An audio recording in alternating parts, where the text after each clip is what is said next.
ഏതെങ്കിലും കാലം ഒരുമിച്ച് കിട്ടുന്ന ഒരു ദിവസമാണ് കേട്ടോ ഞങ്ങൾക്ക്.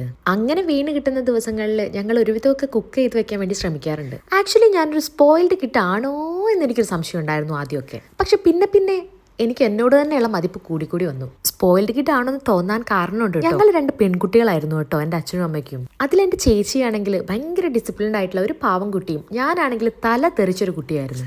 സത്യം പറഞ്ഞ പണ്ടൊക്കെ എൻ്റെ പാരൻസ് മീറ്റിങ്ങിന് വന്നു കഴിഞ്ഞാൽ എൻ്റെ അമ്മ തിരിച്ചു വന്ന് വീട്ടിൽ വന്നാൽ കരയും. അപ്പം മനസ്സിലായല്ലോ എൻ്റെ കയ്യിലൊരു പെത്രത്തോളം ഉണ്ടായിരിക്കുമെന്ന്. അതുകൊണ്ട് തന്നെ നാട്ടുകാരുടെയും കുടുംബക്കാരുടെയും ഒന്നും യാതൊരു തരത്തിലുള്ള സപ്പോർട്ടും എനിക്കില്ലായിരുന്നു. അവരുടെ എല്ലാവരുടെയും കണ്ണിൽ ഞാനൊരു തല തെറിച്ച അസത്തായിരുന്നു. എനിക്കതിൽ അവരോടൊന്നും പരാതിയില്ല കേട്ടോ. കാരണം ഇടയ്ക്കൊക്കെ എനിക്കും തോന്നാറുണ്ട് എൻ്റെ അച്ഛൻ്റെയും അമ്മയുടെയും പ്രതീക്ഷയ്ക്കൊത്തൊന്നും ഉയരാൻ വേണ്ടിയിട്ട് എനിക്ക് പറ്റിയിട്ടില്ല. അതുകൊണ്ട് തന്നെ ഈ സ്പോയിൽഡ് കിറ്റിന് പറ്റിയ വേറൊരു സ്പോയിൽഡ് കിറ്റിനെ തന്നെ കണ്ടുപിടിച്ചിട്ട് ഞാൻ കല്യാണം കഴിക്കുകയും ചെയ്തു.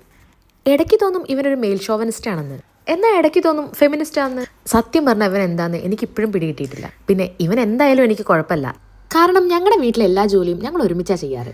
പിന്നെ നമ്മുടെ മറ്റേ ചേച്ചി പറഞ്ഞതുപോലെ രാവിലെ എഴുന്നേറ്റ് വന്നിട്ട് ഞാൻ ഏത് കണ്ടീഷനിലാന്ന് നോക്കാതെ എൻ്റെ അടുത്ത് ചായ ചോദിക്കാറുമില്ല. ഇനി അഥവാ ഞാൻ ചായ ഇട്ട് കൊടുത്തിട്ടുണ്ടെങ്കിൽ തന്നെ അതിൽ ഇച്ചിരി മധുരം കൂടി പോയാലോ കുറഞ്ഞു പോയാലോ അത് അവൻ തന്നെ ഇട്ടിട്ട് കുടിച്ചോളും. പിന്നെ പണ്ടൊക്കെ ബെഡ് കോഫിയും കൊണ്ട് വരുന്നത് ഇവനായിരുന്നു എനിക്ക്. ആ ഇവനെ ഞാൻ എങ്ങനെയാണ് മെയിൽ ഷോവനിസ്റ്റ് എന്ന് പറയുക.